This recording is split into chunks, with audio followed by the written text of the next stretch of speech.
really hate when I forget my wallet. Gotta go get my groceries. Alright, got my groceries. Luckily they were nice enough to hold them there at the self-checkout for me until I ran and got my wallet. So I wanted to share something with you guys. I was having a hard time deciding if I wanted to share this or not. And it's because I just don't know what to do right now. I'm having this dilemma where I want to do something nice, but I'm not sure if the person I want to do something nice for is going to receive it well, or even how to go about it. So what I have here is a 12-volt heater cover. Used it. I wanted to see how warm it actually got and how long it took to drain my battery. So I just basically bought it to do a test. And if you see here, this tag says it needs 12 volts to run. It has a 3.7 draw at 45 watts. So it's this car dweller I've seen around, and it looks like at night they're like running their car a lot to keep them warm. I'm not really sure because I only see them at night. I don't never see them in the daytime, so they're out of there.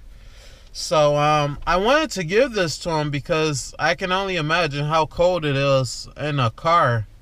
And but I wasn't sure how to go about it, or I don't want to be that guy that like comes up to their window and knocks on it in the middle of the night. I mean, freaking, I know I don't want that knock. They probably don't want that knock either. I'm saying they because I don't know if it's one person or two people. But I thought it would be a nice gesture to give this to them, and so they'll stay warm. But I also don't want it to cause more problems because I know being in a cold spot, you're going to try to get as warm as you can for as long as you can. And I don't want to put them in a worse position by giving them this blanket and then they leaving it plugged into their cigarette lighter, and next thing you know they got a dead battery. And I don't know their situation. I don't know if they have a jump box or if they already know about these things. I just don't want to put someone in a worse position than they already are. I mean, would you guys give this blanket to them? I mean, how would you go about it? I mean, if you're only seeing this person or these people at night, how would you go about it? What would you do? How would you approach it? Or would you just kind of just leave it alone? Let me know your opinion on that. So since I don't have a strainer, I'm putting all the juice from the ground beef in this cup. And I'm just making sure I get it all out by doing this, shaking it out and putting it in here in the bowl. Bring the juice to one side of the pan and put the meat in here.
Alright, hey everyone. So, like the title said, I had a crazy night. So I'm just gonna put it to you this way. A cop was driving my van. I hit an old man's car and I was like on the in front of his house. Uh crazy night.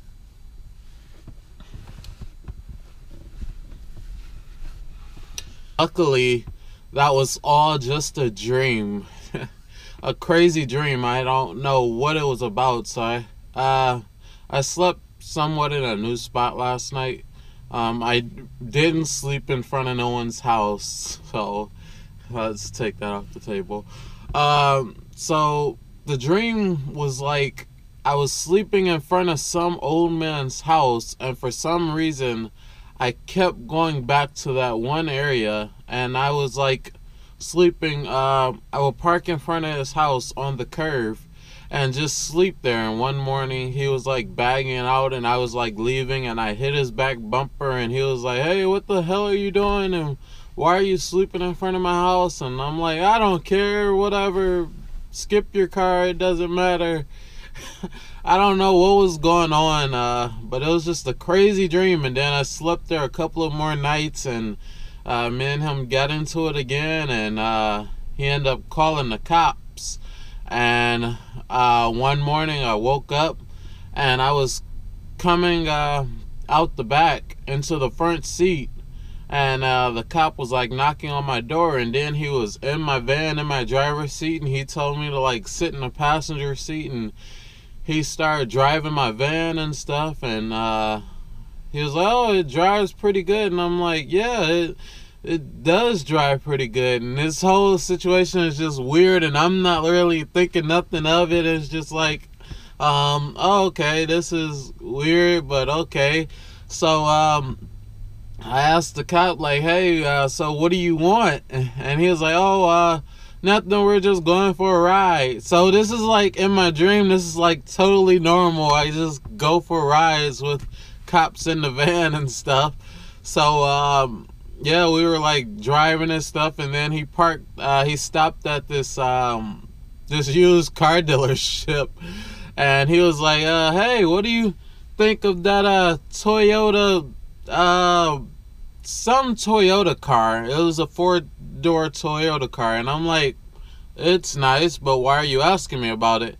He was like, "Well, because they got a good deal on it, and I think you should buy it." And I was like, "I don't want to buy it. I have my van." And he was like, "Well, you're not about to have your van because I'm towing it." And I'm like, and then this is where I'm realizing, oh, spit, everything's about to go to you know what. And I'm like, "Wait a minute, you're not about to tow my van. This is my home. I'm not letting you tow my van." And he was like, "Well, son, it's not up to you. You broke the law. You've been sleeping in front of this gentleman's house and blah, blah, blah." I'm like, okay, stuff just got real. And then at that point, I just hurried up and woke up because I'm like, wait a minute. I was like about to have a heart attack. Cops telling me like he has no choice, he has to take my home. And I'm like, oh my God. So I just like woke up real quick, and I'm like, oh, that was just a dream.